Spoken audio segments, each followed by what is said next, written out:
Selamat petang, Namo Buddhaya. Keluarga Dhamma TV, saya Hani Sonyaruri hadir lagi di ruang keluarga Anda dalam program acara Cahaya Kehidupan. Harapan saya Anda ikut serta untuk berinteraksi di dalam acara kita kali ini. Dan tema kita saat ini adalah Tahun Baru, Semangat Baru. Dan ini tentu menarik sekali karena kita berada di ambang tahun 2019. Tahun 2018 sudah tinggal 3 hari lagi dan telah hampir habis. Tetapi apa makna tahun baru bagi sebagian orang atau bagi banyak orang? Tentu ini sangat menarik dan menggelitik hati kita. Tahun baru ada yang bilang, oh saya tidak terasa apa-apa. Tapi ada yang bilang tahun baru, ini tahun pernikahan saya. Ada yang bilang tahun lulusnya saya. Dan sebenarnya apa harapan dan bagaimana menyikapi tahun baru 2019. Keluarga Dhamma TV telah kami undang di studio, yaitu yang pertama Yang Mulia Bante Dhammawijayo Mahatera. Bante, Namo Buddhaya. Sukihoto, Namo Buddhaya. Semoga semua makhluk berbahagia untuk mendapatkan kebijaksanaan dari para Buddha. Terima kasih Bante sudah hadir di studio. Dan narasumber yang kedua yaitu Bapak Haryanto. Bapak, selamat petang. Selamat petang. Assalamualaikum warahmatullahi wabarakatuh. Salam sejahtera bagi kita semua. Dan yang terhormat Bante, selamat sore Bante. Iya, terima kasih sudah hadir di studio. Dan tentang tema kita kali ini tentu banyak sekali yang mengartikan bahwa tahun baru, nah ini kurang 3 hari lagi, yaitu tanggal 31 Desember 2018, akhir tahun, sampai ada pesta namanya Old and New, atau pesta meninggalkan yang lama dan menyongsong yang baru. Dan itu identik dengan euforia, identik dengan kembang api, identik dengan bakar-bakaran asal tidak membakar hati.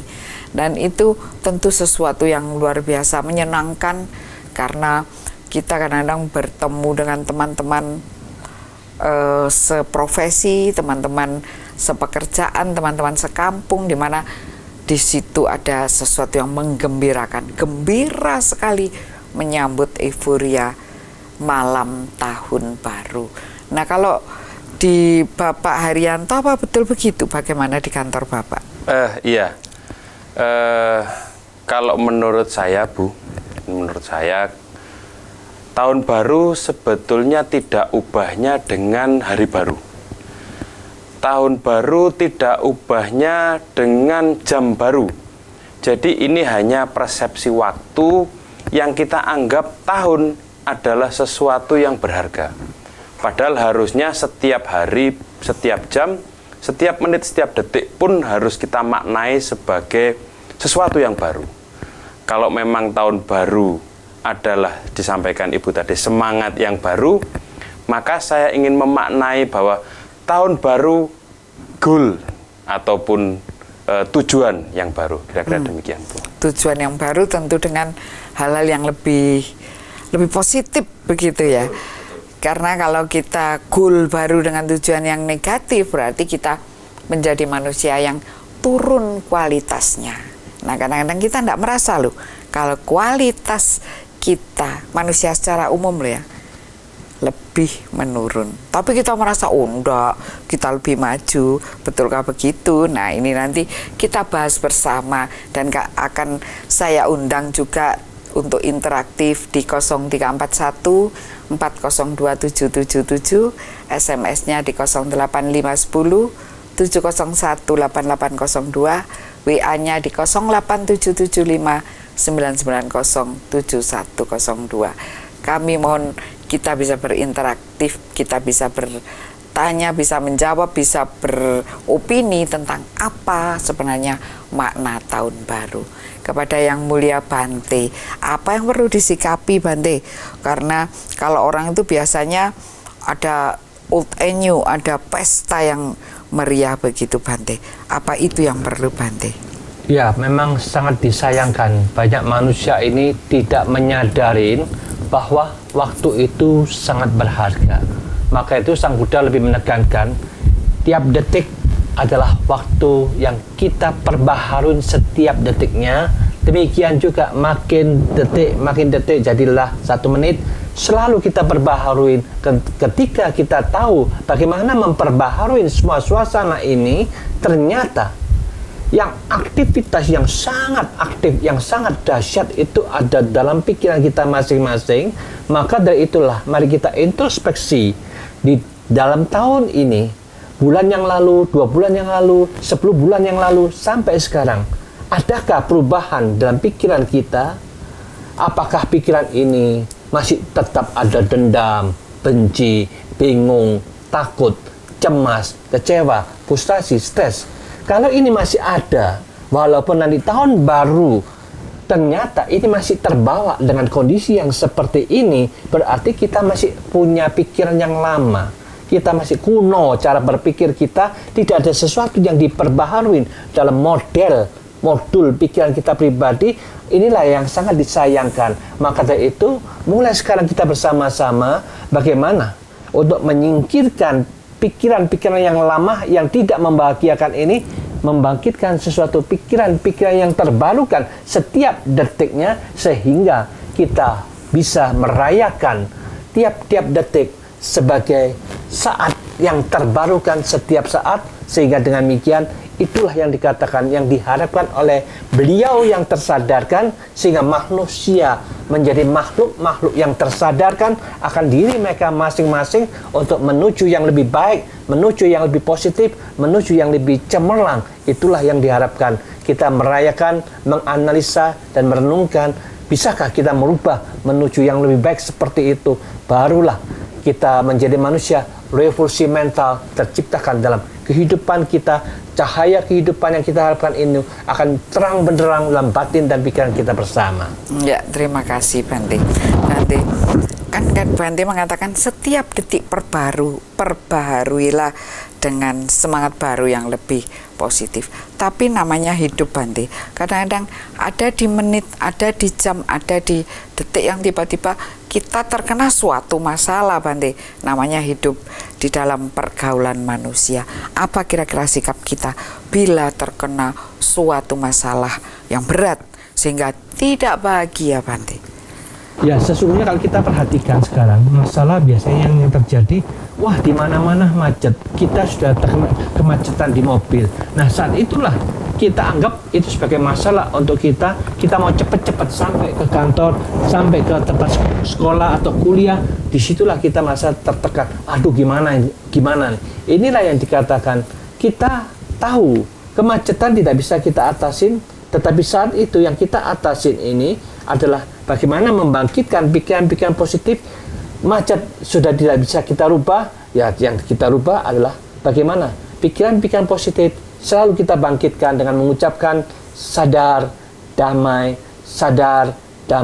atau kita kalau memang sebagai umat Buddha kita bisa sebut Putto, karena Buddha itu artinya beliau yang maha sadar, yang maha suci, yang maha damai, yang maha sempurna, supaya kita mampu menciptakan kebijaksanaan, kebersihan, kedamaian, keheningan, sehingga itulah kebahagiaan yang kita peroleh. Walaupun masalah kemacetan, ternyata batin dan pikiran kita tetap sejuk, tetap damai, tetap bahagia. Inilah yang dikatakan orang pandai mengatasi semua masalah apapun juga, tidak ada masalah saat itu juga. Iya Bante, jadi ternyata kata sadar damai itu lebih ditujukan pada diri sendiri Bante, untuk menasihati diri sendiri. Memang begitu? Masing-masing orang itu harus sadar akan dirinya sendiri, bagaimana dia mampu mengatasi semua masalah-masalah itu sehingga tidak menjadi masalah untuk pola pikir mereka. Itu aja yang terbaik. Apapun masalahnya Bante? Iya, anggap saja kita yang menjadi masalah yang paling penting adalah pikiran kita. Maka itu kalau pikiran sudah diperbaiki, semua masalah yang di luar ya seolah-olah sudah terselesaikan. Jadi semuanya tidak ada masalah. Karena pikiran Bante ya. Ya, jadi pikiran itu yang menciptakan masalah sendiri. Kalau pikiran kita sudah ada kerjaan, sudah menganggap itu bukan masalah, ini lebih berharga, sadar damai itu lebih penting ya udah, otomatis masalah itu tidak terlalu digubris lah. Kalau kita anggap masalah itu penting terus dimasukkan, jadi kita tambah stres, tambah takut, lalu marah. Adakah way out yang lebih baik? Tidak ada. Lebih baik kita ini aja, sadar, damai, mengevaluasi terus-menerus. Otomatis inilah teknik yang sangat terbaik sehingga kita setiap detik diperbaharui dengan cara sistem model yang sangat canggih oleh Sang Buddha. Kita tidak ada masalah karena kita pandai mengatasi masalah itu dengan merasa tidak ada masalah karena kita menciptakan masalah yang terbarukan setiap saat sehingga kita lebih happy, lebih damai walaupun masalah masih ada di luar, tetapi batin dan pikiran kita sudah no problem. Selesai. Gitu Bante ya. Luar biasa loh, ini teknik baru dalam menyambut 2019. Mungkin di mana-mana macet, mungkin tidak ada uang, mungkin ada yang sakit, tetapi bila kita tadi Bante mengajarkan sadar dan damai, menyadari bahwa ini kewajaran begitu Bante ya. Ini hal yang pasti terjadi bukan hanya pada saya, pada semua orang pasti bisa kena sakit, bisa kena tidak punya uang, bisa kena rugi, bisa kena macet, dan berbagai hal. Tentu di situ dalam kesadaran yang tinggi, maka kita hanya tersenyum. Dan Bante mohon diterangkan ini Bante ya, di Buddha di salah satu mazhab itu ada Buddha tertawa, itu artinya apa Bante? Ya sesungguhnya kalau kita perhatikan, orang yang sadar akan dirinya sendiri, semua masalah itu sesungguhnya bisa ditertawakan. Jadi kita rasa senyum terus, seolah-olah no problem, always smile kalau gitu. Jadi apa yang dibentuk di patung Buddha itu, dia selalu senyum, selalu happy. Marilah kita tiru ke dalam diri kita masing-masing, mampu menciptakan pikiran senyum, gembira dan bahagia. Itulah adalah interaksi kita langsung sama Buddha Rupang, otomatis kita akan bahagia. Kita melihat Buddha Rupang, beliau begitu damai, begitu hening. Lalu buat apa kita kok benci sama patungnya? Jadi kita harus tahu manfaatnya sangat besar. Kita bisa menciptakan kedamaian dan kebahagiaan dengan melihat wajah Buddha itu. Itu sebenarnya implementasi dari patung tadi. Nanti kita bahas lebih lanjut lagi. Tetap di Dhamma TV. Kami persilahkan untuk berinteraktif juga. Tetap di Dhamma TV. Baik keluarga Dhamma TV, kita lanjutkan tentang tema kita tentang dalam menyongsong 2019 ini, yang konon katanya juga tahun politik, tahun hingar-bingar, dan jangan lupa juga banyak sekali bencana alam di sekitar kita. Jadi hal ini rasanya berurutan, kita jadi seperti kalau semut itu di suatu tempat itu dia sedang berjalan rapi, teratur begitu ya, saling menyapa, tiba-tiba tempatnya apa kalau orang Jawa bilang digeduk ya, dikerjain begini, maka semut itu akan bingung. Apakah seperti itu tingkah manusia zaman sekarang? Baik, sekarang saya kepada Pak Haryanto, bagaimana kalau menanggapi apa yang tadi diajarkan oleh Yang Mulia tadi? Iya, saya sangat setuju dengan apa yang disampaikan Bante. Namun bagi beberapa pemikiran mungkin agak bingung mengartikan apa yang diminta Bante untuk selalu senyum, sadar, bahagia. Bahkan disampaikan Bu Hani tadi, tertawa, mentertawakan masalah. Kalau ada suatu prinsip ilmu yang saya pelajari di bangku kuliah, sejatinya tidak ada solusi yang sempurna. Sejatinya tidak ada masalah yang diselesaikan. Masalah ini hanya dipindahkan atau dipecah menjadi beberapa masalah yang lebih kecil. Jadi kalau contohnya bahwa tadi ada suatu kemacetan, kalau disampaikan Bante tadi, permasalahannya adalah suatu kemacetan di mana Malang Raya yang jumlah jalannya tidak bertambah, namun jumlah pengunjung maupun jumlah mobil, baik kendaraan roda 2, roda 4, dan seterusnya sangat pesat pertambahannya, mengakibatkan kemacetan. Apakah kita bisa mentertawakan hal ini? Mungkin bukan mentertawakan, Bu, tapi kita pindah pola pikir kita yang sebelumnya kita meratapi kemacetan ini. Kita kalau bahasa orang Jawa itu sedih, Sedih itu bukan perasaan yang sedih dalam bahasa Indonesia, tapi sedih, suker atau tidak senang. Kecewa dengan keadaan seperti ini. Mungkin harus kita rubah. Kita boleh jadi sedikit oportunistis. Kalau memang jalannya macet, ya kita sediakan orang-orang atau anak-anak yang berjualan di tempat-tempat kemacetan, mungkin seperti itu. Atau kalau ternyata di Batu sana itu lebih banyak kendaraannya daripada manusianya, berarti kita harus mulai bisnis lahan parkir. Jadi tidak semata-mata kemudian kita ikut meratapi atau ikut berusaha memecahkan permasalahan itu seperti yang banyak coba dilakukan oleh berbagai LSM yang kapasitasnya hanya lokal tapi berusaha memecahkan masalah nasional atau internasional. Kalau menurut saya, kita sebagai orang yang sangat pragmatis, apa yang ada di depan kita itulah permasalahan kita. Lebih baik kita memindahkan permasalahan itu atau kita memindahkan pola pikir permasalahan yang sebelumnya kita anggap masalah, cobalah kita anggap itu sebagai peluang. Kalau memang sebelumnya menyedihkan, kita coba cari, pasti ada tempat di mana itu bisa menjadikan sesuatu yang positif. Mungkin itu yang bisa saya tanggapi dari apa yang disampaikan oleh Bante tadi, Bu. Jadi Pak Irianto ini mempunyai teknik lain, tapi sebenarnya tidak jauh berbeda dengan Yang Mulia, karena Pak Irianto tadi mengatakan cobalah masalah yang utuh ini dipecah-pecah menjadi masalah-masalah kecil, sehingga kalau kecil gampang diuraikan. Betul, begitu. Atau itu dialihkan saja masalahnya kalau memang tidak bisa diatasi secara utuh, okelah dialihkan saja. Misalnya kalau terbiasa naik mobil, oke, kita sekarang naik sepeda motor. Kalau tidak bisa, okelah mungkin ada public transportation, mungkin bis kota. Nah, itu ide yang cukup bagus ya. Ada bis kota yang bisa membawa orang misalnya dari Kepanjen ke alun-alun, dari Lawang ke alun-alun. Minimal di dalam bis ini sudah mengangkut yang biasanya itu 10 mobil, sudah masuk di situ. Jadi berkuranglah 10 mobil, berkuranglah 10 sepeda motor, hanya ada 1 bus saja. Itu saya kira kita kalau mulai berpikir lebih bagus memindahkan masalah ini cukup bagus juga.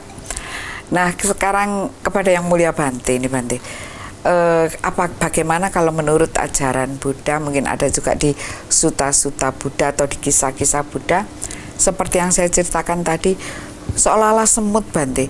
Bila semut ini di tempatnya digedukin begini, ini semutnya bingung. Dan sekarang ini rasanya mara bencana ini ada di mana-mana. Manusia juga tambah panik. Mereka ngomong juga jahat, hoax juga banyak, ujar kebencian juga demikian marak. Apa ada hubungannya, Bante? Ini sangat-sangat besar hubungannya, karena kita harus paham bahwa energi pikiran tiap-tiap individu itu dahsyat. Sedahsyat seperti kalau kita ada permainan garpu tala. Garpu tala yang pertama kali kita mainkan getar, ini didekatkan ikut bergetar, yang lain ikut bergetar. Makin banyak getaran ini, makin besar getaran. Demikian juga kalau manusia berkumpul bertujuan untuk menghujat, merendahkan, menyalahkan, menghancurkan pihak yang lain dengan tujuan pokoknya aku menang, aku nggak peduli apapun juga aku katakan. Jadi karena dia merasa kalau dengan cara yang kotor seperti ini, dia tidak akan bisa menang. Maka itulah dia kumpulan orang yang kotor, pikiran yang kotor. Jadi getaran sangat rendah sekali. Hanya ini garpu talanya menuju ke bawah, sehingga karena dia sendiri panas, membakar magma yang di bawah itu lebih panas lagi, terjadilah gempa-gempa terjadi itu, kehancuran lebih terjadi karena itu. Maka dari itu marilah kita sadar, kita di sini bukan untuk menghancurkan negara, bukan menghancurkan bumi kita, tetapi kita mau berpolitik untuk bersama-sama memikirkan bagaimana mengembangkan, mensejahterakan, membahagiakan manusia yang lain. Kalau kita jadi politikus, tetapi dirinya masih belum bahagia, adalah tidak mungkin kita akan menjadi pemimpin yang terbaik nantinya. Marilah kita rubah supaya bencana-bencana yang terjadi ini ada hubungan dengan pikiran-pikiran individu, kelompok-kelompok orang yang punya niat jahat, pikiran negatif, berkumpul di tempat-tempat yang seperti itu, otomatis ini menggetarkan bumi kita, menggetarkan magma kita, sehingga terjadi gempa, problem yang terus-menerus seperti itu. Jadi kita sadar apakah itu benar atau tidak. Mari kita renungkan, lihat ke tempat masing-masing, apakah itu kelompok-kelompok tertentu yang selalu memikirkan untuk menghujat, menghancurkan, mengkritik, untuk melakukan sesuatu, berpikiran-pikiran negatif, sehingga kita ngomong negatif, kumpulan kita bertujuan mau menghancurkan kelompok tertentu, otomatis disinilah yang dikatakan taktik yang tidak terpuji. Maka sebagai seorang yang bijaksana, marilah kita jujur, bersih, terbuka, sehingga dengan demikian kalau kita merasa ini yang menyebabkan gempa, jangan diulang lagi supaya gempa ini akan berkurang dan melemah, tidak terjadi di mana-mana lagi. Bagus sekali dari Yang Mulia Dhamma Wijaya Mahatera. Kadang-kadang manusia itu merasa bahwa kita ini lain loh Bhante dengan apa, kalau saya bicara begini belum tentu ada efeknya sampai ke mana-mana. Padahal manusia ini otomatis ya saling terhubung, saling bersinergi dengan seluruh alam semesta. Bila kita melihat, konon kata di dalam ilmu pengetahuan disebutkan bulan purnama itu akan menimbulkan pasang naik kepada laut, dan apa perilaku ikan-ikan di laut, maka itu akan ada perubahan dari ikan-ikan di laut. Dan juga manusia pun jika melihat bulan purnama, memandangnya, akan ada satu suasana hati yang lain. Ada suasana hati yang mungkin iba, mungkin sendu, mungkin bagaimana kita terpengaruh cahaya bulan. Kalau menurut Pak Haryanto, adakah mungkinkah kita ini sebenarnya terhubung oleh hal-hal mikrokosmos dan makrokosmos ini? Iya Bu, begini, kalau mikrokosmos atau makrokosmos, saya mungkin tidak terlalu memahami karena saya sendiri juga masih belajar.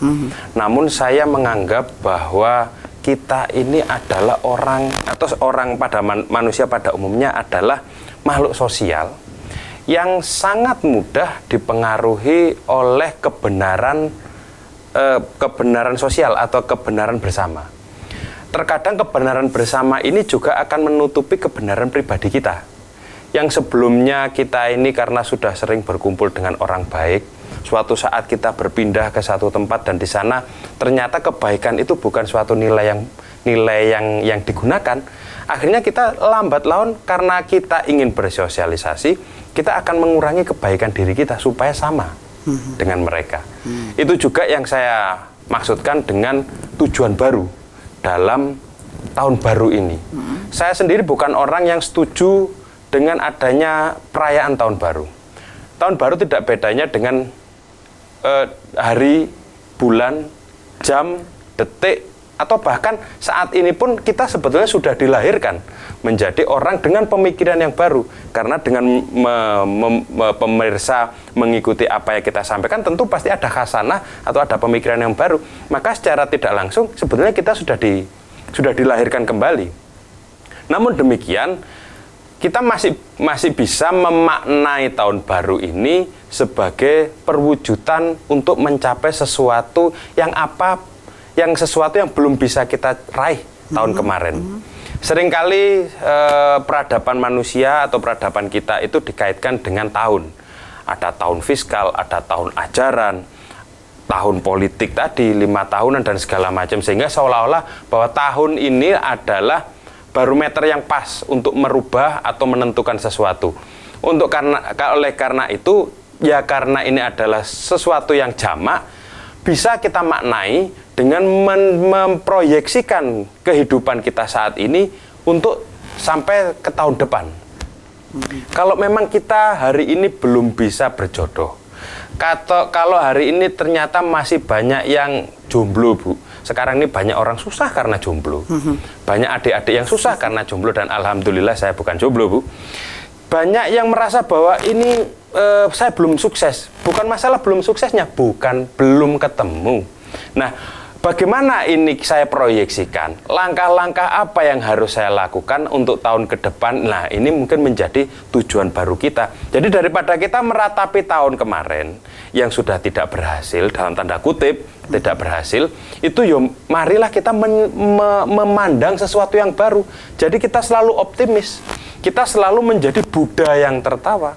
Kita selalu menjadi orang yang tersenyum. Dan karena kita optimis, tersenyum, dan bahagia, kita tidak lagi menggetarkan garpu-tala jelek yang saya disampaikan oleh yang mulia tadi. Kira-kira demikian. Karena memang ini betul loh ini ya, tentang garpu-tala energi dari pikiran manusia itu ya, Bante ya. Memang Sang Buddha sudah mengatakan manusia yang penuh dengan kebencian mau menghancurkan itu, gelombangnya itu memang sama di alam-alam bumi kita yang panas sekali itu, magma itu. Kita nanti meninggal dengan pikiran yang sangat seperti itu, langsung merasa ternyata di bumi magma kita, bukan di tempat lain, di bumi magma kita. Maka dari itulah yang dikatakan, ketika gelombangnya yang dikumpulkan orang-orang benci, otomatis gelombang itu masuk ke magma itu yang menggerakkan magma itu tambah bergerak lagi.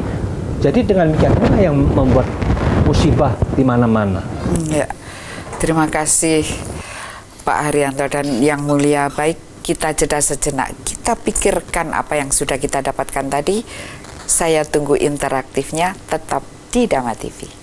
Baik, keluarga Dhamma TV, kami buka ya interaktifnya di 0341 402777, SMS di 08510 701 8802, dan WA di 08775 990 7102. Kami persilahkan. Dan tentang hal-hal tadi itu, jangan pernah berpikir bahwa pikiran Anda itu tidak ada apa-apanya. Bukankah ketika Anda berhadapan dengan seseorang misalnya, tiba-tiba ada di dalam hati Anda, wong iki kok gak enak ya, gak enak loh aku dengan orang ini. Ternyata di kemudian hari ada kenyataan, ada kisah yang memang ternyata orang ini tidak cocok atau mempunyai perilaku yang buruk kepada Anda. Jadi pertemuan pertama, pikiran dia, energi dia sudah bisa Anda baca. Dan sebenarnya begitu, energi-energi manusia yang terkumpul ini sebenarnya saling bersinergi akan menjadi tambah kuat atau akan menjadi lebih lemah. Dan ini semua orang merasakannya, semua orang pernah ada sinergi-sinergi pikiran, sinergi kekuatan dari getaran mental. Kalau menurut Pak Haryanto, bagaimana yang disampaikan oleh Yang Mulia tadi? Kalau tadi saya menyampaikan bahwa kita harus bisa mengakali masalah, Bu. Saya mencoba memanfaatkan apa yang telah disampaikan oleh Yang Mulia Bante tadi menjadi sesuatu yang lebih positif. Maksudnya begini, Bu. Ada suatu, ya alhamdulillah saya menerimanya melalui WA, Bu, dari seseorang yang sangat mulia. Ini menyatakan bahwa ketika engkau melaksanakan suatu perbuatan yang baik, maka perbuatan baikmu itu akan mempengaruhi orang di sekitarmu. Seperti resonansi Garbhutala. Kok kebetulan hari ini kita membicarakan Garbhutala, sehingga maksudnya begini pemirsa. Kalau Anda hanya memikirkan diri Anda sendiri, memang Anda akan mendapatkan efeknya. Anda akan mendapatkan langsung apa yang Anda inginkan dari perbuatan Anda. Namun kalau Anda mau mencoba teori Garbhutala ini, bahwa supaya Anda digetarkan pada frekuensi yang baik, maka Anda harus terlebih dahulu menggetarkan orang lain pada frekuensi yang baik. Jadi daripada Anda hanya mengusahakan atau membicarakan atau mendoakan diri Anda sendiri, Anda bisa mulai memikirkan atau mendoakan orang lain. Analoginya begini, Kalau memang ini adalah garpu tala yang menyusun atau yang disusun di sekitar Anda mengeluarkan nada do, kemudian ke suatu saat garpu tala ini ternyata terpengaruh, maka garpu tala ini juga mempunyai nada do yang sama dengan apa yang Anda pikirkan. Bayangkan kalau nada do ini bukan hanya dari satu garpu tala. Anda menyampaikan kepada 5 garpu tala di sekitar Anda. Kemudian pada saat yang bersamaan, garpu tala yang Anda doakan tadi, Anda ketuk dengan nada do tadi, juga mengucapkan hal yang sama dengan Anda, walaupun tidak secara langsung. Karena kita sudah mempunyai teori resonansi tadi. Jadi, kok saya lihat orang ini seneng ya? Seperti disampaikan Ibu tadi, wah aku delok wong iki mangkel ya. Itu tidak bisa kita bohongi. Itulah garpu talanya. Jadi kalau kita mendoakan orang 5, kita menyebarkan kebaikan kepada 5 orang, dan suatu saat kelima-limanya membalas sekaligus dalam satu waktu, bayangkan dahsyatnya, Bu. Karena disampaikan Bante tadi, sudah di neraka ini sedang bergetar, kita menambahi dengan doa yang jelek atau dengan ucapan yang jelek. Tapi sebaliknya, saya coba mengakali masalah ini. Kalau ternyata permasalahannya adalah baik, kita menggetarkan orang-orang di sekitar kita dengan hal yang baik, kita selalu senyum, kita menunjukkan bahwa kita bahagia, kita menunjukkan bahwa kita selalu berpikiran baik kepada orang lain, maka orang lain itu mau tidak mau, resonansi donya yang ada di hati dan pikirannya akan bergetar. Sehingga tidak moro-moro berpikir berbuluk sangka kepada kita. Ini menarik, Bu. Jadi, Pasiko, mari kita buktikan. Mari kita buktikan bahwa teori garpu tala ini bisa kita jadikan hal yang baik maupun ya mungkin hal yang buruk. Kira-kira demikian, Bu. Lah kalau garpu tala kita akan kita getarkan itu ya Bante ya. Kalau secara keseharian kita bagaimana secara manusia ya Bante ya? Bagaimana cara menggetarkan garpu tala ini secara gampang Bante, secara teori dan praktek? Ya, sebagai contoh yang sangat gampang dan simpel, baru-baru saja bulan yang lalu ada umat kita yang di Malang ini, dia kena kanker darah. Nah, waktu ketemu dengan saya memberikan nasihat kepada dia bahwa siapapun juga yang sakit kena penyakit yang berat ini, itu disebabkan karena getaran-getaran pikiran kita itu condong ke arah yang negatif. Mungkin kita jengkel, gelisah, takut, cemas, bingung, frustasi, stres. Nah, inilah resonansi gelombang negatif ini membuat hipotalamus kita menerima getaran yang negatif ini, memunculkan zat-zat kimia yang membuat kita meracuni tubuh kita sehingga kita sakit kanker itu. Memahami seperti ini, maka kita harus merubah gelombang pikiran ini, resonansinya diarahkan yang positif dengan berdoa. Berdoanya bukan hanya cukup sekali. Kita berdoa itu 5 kali dalam sehari, 1 jam tiap berdoanya. Doa 30 menit meditasi dengan cinta kasih, lalu kita pancarkan semoga aku bahagia, bebas dari penyakit, bebas dari kebencian, bebas dari semua penderitaan, bebas dari semua masalah. Semoga aku bisa menjaga kebahagiaanku sendiri. Nah, setelah kita menuju ke diri kita sendiri, baru kita mengharapkan kepada semua makhluk.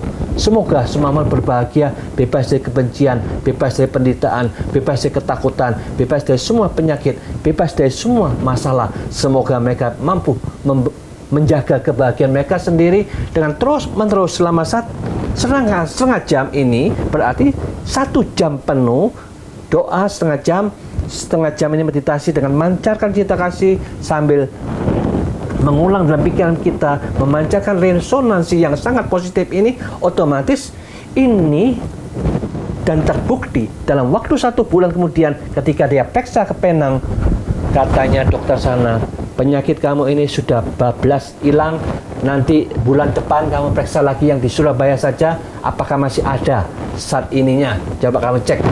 Kalau memang itu bisa dijalankan seperti ini, ternyata resonansi yang sangat positif itu membuat kita bisa menghemat biaya, otomatis termasuk dari BPJS tidak perlu terlalu biaya terbesar, karena dengan cara sistem meningkatkan quality batin yang positif, ternyata penyakit-penyakit bisa diatasin secara total, termasuk kanker apapun juga bisa dijalankan dengan seperti itu.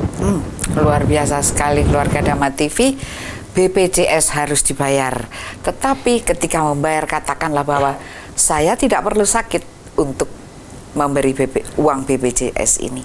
Katakan itu ketika Anda membayar, apakah Anda transfer ataukah Anda membayar begini, katakan saya akan menjadi warga negara yang baik, saya akan membayar BPJS, tapi saya tidak perlu sakit, karena ada banyak orang yang membutuhkan uang BPJS ini. Lebih baik Anda merasa bahagia, Anda merasa ada perlindungan. Kalau saya tadi sedikit mendengar doa tadi Bante ya, bahwa biarlah saya bahagia, biarlah saya bebas kebencian, bebas itu luar biasa loh. Itu satu doa Bante, mau diulang sih Bante, monggo Bante.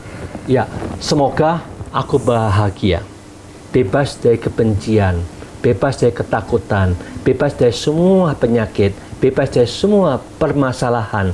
Semoga aku bisa menjaga kebahagiaanku sendiri. Lalu kita pancakan dengan cara yang sama pada semua makhluk. Semoga semua makhluk berbahagia, bebas dari kebencian, bebas dari semua penderitaan, bebas dari semua penyakit, bebas dari semua permasalahan. Semoga mereka mampu menjaga kebahagiaan mereka sendiri. Jadi apa yang kita harapkan, kita mengharapkan seperti itu pula kepada mereka.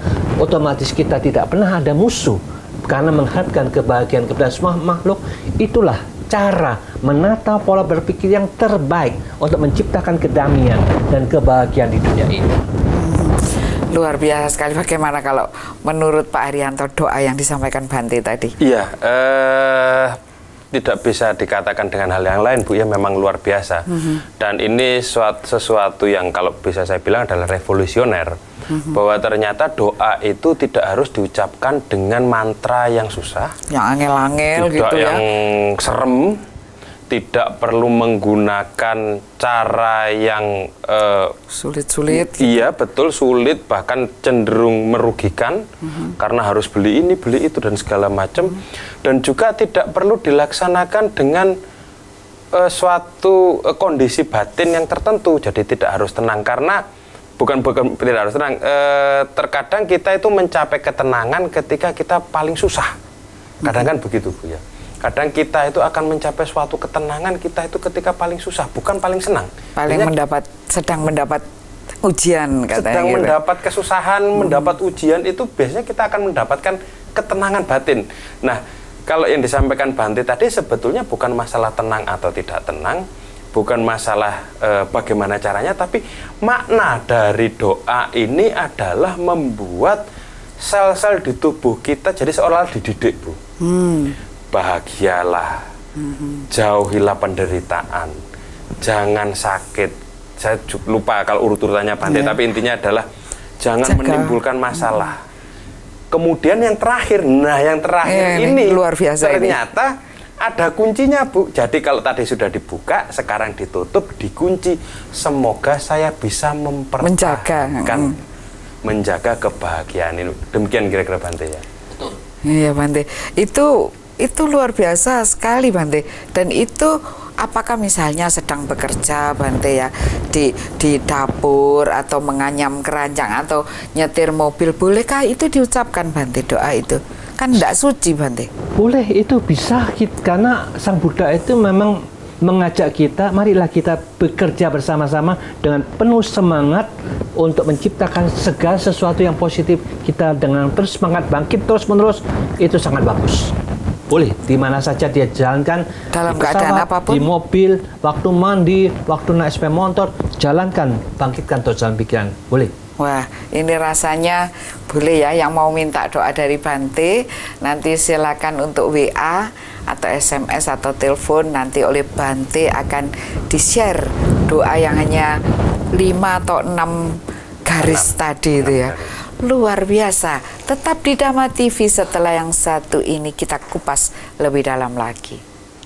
Baik keluarga Dhamma TV, ini ada satu dari Bopo Slamet di Coban Talun. Rahayu renungan. Nah ini renungan lambang energi keagamaan. Ada Buddha, ada Hindu, ada yang memakai dupa, ada yang memakai menyan, ada agama Nasrani, ada agama Islam juga. Tapi sebenarnya semua itu sudah diwadahi di negara Pancasila ini agar selalu tetap rukun dan damai. Rahayu. Ya, terima kasih dari Bopo Slamet di Coban Talun. Semoga sehat walafiat Bante, karena doa Bante selalu menyertai para umat dan para pemirsa Damatihi. Dari Pak John di Ngaglik. Kemudian ini dari Ibu Rini, terima kasih atas pencerahannya. Semoga hari ini saya mendapatkan resonansi cinta kasih Bante. Terima kasih Ibu Rini. Ini ada lagi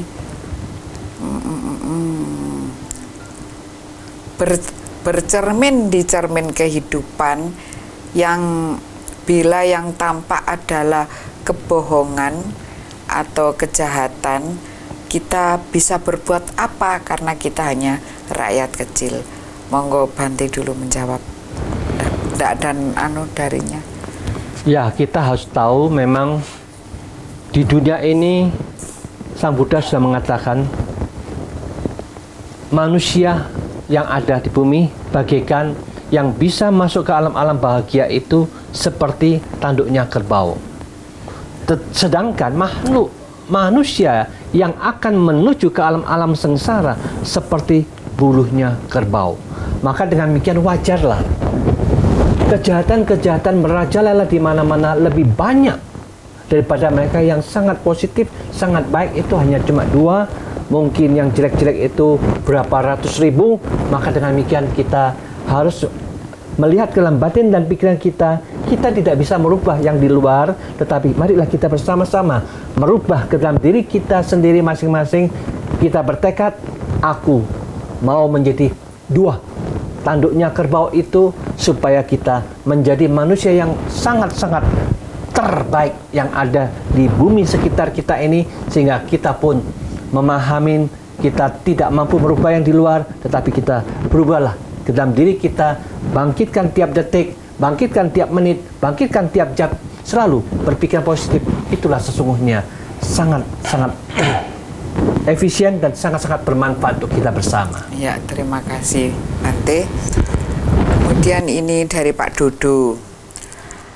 Hidup antar manusia adalah saling terkait, saling terhubung, saling bersinergi. Untuk Indonesia bahkan terhubung senusantara. Bila ada banyak yang bertentangan, maka akan berbahaya bagi rakyat itu sendiri. Derajat Indonesia akan menurun di antara negara-negara dunia, maka bisa dipastikan akan terjadi intervensi dan penjajahan oleh negara lain. Monggo Pak Haryanto. Iya, seperti disampaikan atau bukan disampaikan, seperti yang menjadi bahasan kita hari ini adalah semangat tahun baru, dan kita tadi sudah diberikan renungan yang mulia sekali, ya, ini masalah resonansi. Maka keterkaitan antar umat, baik umat beragama maupun umat yang menganut, antara umat dalam agama maupun antar umat beragama, ini juga menjadi resonansi yang mau tidak mau harus kita fahami dan mau tidak mau harus kita percayai keberadaannya. Yang disampaikan oleh Bapak siapa tadi pun? Pak Dudu. Pak Dudu tadi adalah kekhawatiran adanya intervensi dari pihak di luar Indonesia atau NKRI. Ini adalah kekhawatiran kita semua, Pak Dudu, bahwa memang kita masih mengharapkan negara kita yang dibentuk, dibuat, dipahat dari keringat darah dan keluhuran ini masih bertahan. Tidak banyak negara yang bisa mengkawinkan atau tidak banyak negara yang bisa memahami kebinekaan dari berbagai agama. seperti di Indonesia. Ini adalah suatu lahan yang positif. Jadi memang kita harus memancarkan resonansi kita dengan berpikir baik. Namun suatu saat kita akan mendapatkan resonansi yang buruk. Tinggal kita mau memilih garpu tala kita apa, Pak?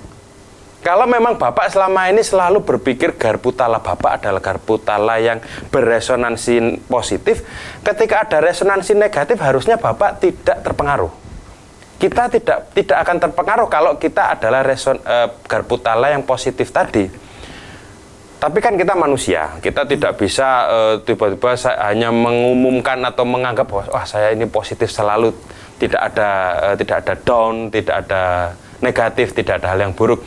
Nah tentunya disinilah manfaat dari kita berdiskusi seperti hari ini, manfaat kita untuk bertemu dengan rekan-rekan, manfaat untuk kita menimba ilmu kepada guru, manfaat untuk kita kembali kepada Sang Pencipta, kembali dalam artian mengembalikan apa yang menjadi kodrat kita, bahwa kodrat manusia itu adalah baik, manusia lahir dalam kondisi yang baik, dan seharusnya mati pun dalam kondisi yang baik. Kita kembalikan lagi ke kodrat itu, maka kita akan kembali resonansi kita akan menjadi resonansi yang positif. Mungkin tidak banyak yang bisa saya sampaikan, kira-kira demikian Bu yang bisa saya sampaikan. Terima kasih sekali ya. Jadi ternyata bila kita ini selalu menggetarkan garpu tala, resonansi pikiran kita positif, maka itu juga akan mempengaruhi sekitar kita. Betul. Gitu ya, mempengaruhi sekeliling kita. Harapan dari Pak Dudu tadi yang mengatakan semoga pikiran-pikiran yang positif tadi jangan sampai memecah belah bangsa. Semoga pikiran-pikiran positif tadi bisa mempersatukan NKRI. Luar biasa sekali Bapak Dudu. Semoga banyak yang mendengar dan bisa kita implementasikan di dalam keseharian kita.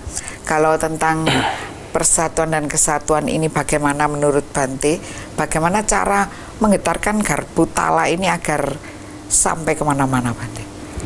Ya, memang satu-satunya jalan kalau kita perhatikan seharusnya melalui media-media yang sangat-sangat positif, karena sangat disayangkan banyak media di seluruh Indonesia ini ternyata hanya Dhamma TV yang selalu menekankan revolusi mental.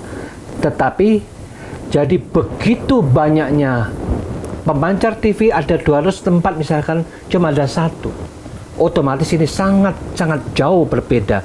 Tetapi kalau didukung oleh orang-orang yang sadar, kita bisa mendirikan Dhamma TV di berbagai macam tempat, otomatis resonansi yang sangat positif ini, satu-satunya TV yang menekankan revolusi mental.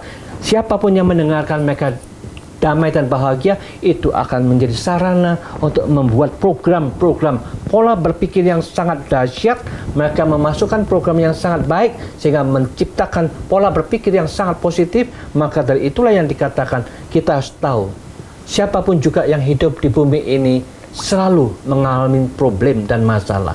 Maka Sang Buddha yang menekankan masalah itu hanya ada dua, masalah yang di luar dan masalah dalam pikiran kita sendiri. Sesungguhnya masalah yang di luar inilah yang tanpa kita sadarin, yang kita anggap sangat-sangat penting, sehingga energi pikiran kita terjun ke dalam masalah itu, sehingga kita stres, kecewa, jengkel, mangkel, marah dengan masalah itu, sehingga kita resonansi sangat negatif. Karena kita salah arah pikiran kita menuju ke hal-hal yang di luar diri kita, karena kita anggap itu penting. Tetapi sebaliknya, kita sangat tidak menghargai pikiran kita, dianggap rendah sekali. Maka kita menderita seperti saat sekarang ini. Alangkah indahnya kita menjadi manusia yang sangat cerdik dan pandai. Teknik Sang Buddha itu sangat realitas. Kita tinggal balik. Yang di luar itu sesungguhnya bukan masalah. Masalah utama adalah terletak dalam batin dan pikiran kita, yang menjadi beban yang sangat dahsyat. Maka dari itu, ketika kita memahami batin dan pikiran kita dan masalah yang paling penting, kita atasin semua ini. Bagaimana kita mengatakan bahwa batin dan pikiran kita ada 99,9% sangat penting. Masalah yang di luar itu cuma 0,01%. Kalau masalah itu kita anggap penting, batin kita begitu tinggi dan agung, seperti berlian yang sangat berharga, tidak sampai dikotorin oleh masalah apapun juga, otomatis kita akan lebih jernih, lebih damai, dan lebih bahagia. Selesailah masalah itu. Maka dari itulah yang dikatakan, marilah kita bersama-sama menjaga hati dan pikiran kita untuk mampu menyetop apapun yang kita lihat yang negatif, jangan sampai masuk. Apapun yang negatif melalui telinga, jangan sampai masuk. Otomatis batin dan pikiran kita tidak terkontaminasi, tidak terkotorin. Otomatis inilah yang dikatakan memang perlu dipikirkan, barulah kita pikirkan untuk mampu menyelesaikan. Kalau memang hal itu tidak bisa diselesaikan, ya wes, nggak usah dipikirkan, lepas semua pikiran, sehingga kita lebih tenang, lebih damai. Dengan sistem seperti inilah yang dikatakan kita memiliki kebijaksanaan sesuai dengan harapan Sang Buddha, karena Sang Buddha mengajak semua makhluk, jadilah orang yang bijaksana, pandai mengolah cara berpikirnya, sehingga kita bebas dari semua penderitaan. Ya, Bante. Ya, otomatis ini sekarang kita harus ingat, kita harus sadar, mungkin dahulu pikiran kita condong seperti lalat, karena lalat itu sangat sensitif. Garpu talanya untuk melihat yang kotor, yang jelek, kita ikut melakukan sesuatu yang kotor, yang jelek. Maka dengan demikian itu ternyata tidak membawa manfaat dalam kehidupan ini. Maka dari itu, marilah kita bertekad untuk merubah mulai saat ini, merubah ke tahun yang depan, ciptakan, membiasakan pikiran kita seperti lebah yang memiliki garpu tala yang sangat sensitif, mampu mencium harumnya semerbak bunga-bunga yang wangi, akan menghasilkan madu. Kita bersama-sama terbang bersama untuk mencari madu-madu, untuk mencari serbuk-serbuk yang indah.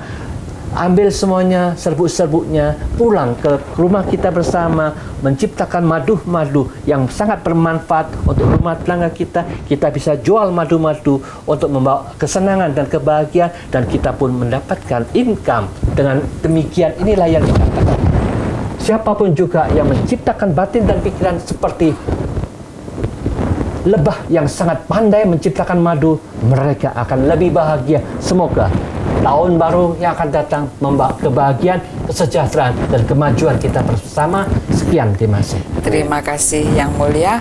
Terima kasih juga Bapak Haryanto. Sama-sama, Ibu. Saya Hani Sonyaruri beserta seluruh kerabat kerja mengucapkan selamat menyongsong Tahun Baru 2019.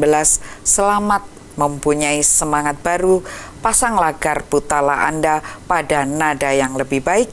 Semoga Anda lebih bijaksana, lebih sukses, lebih damai, dan bahagia. Semoga semua makhluk berbahagia.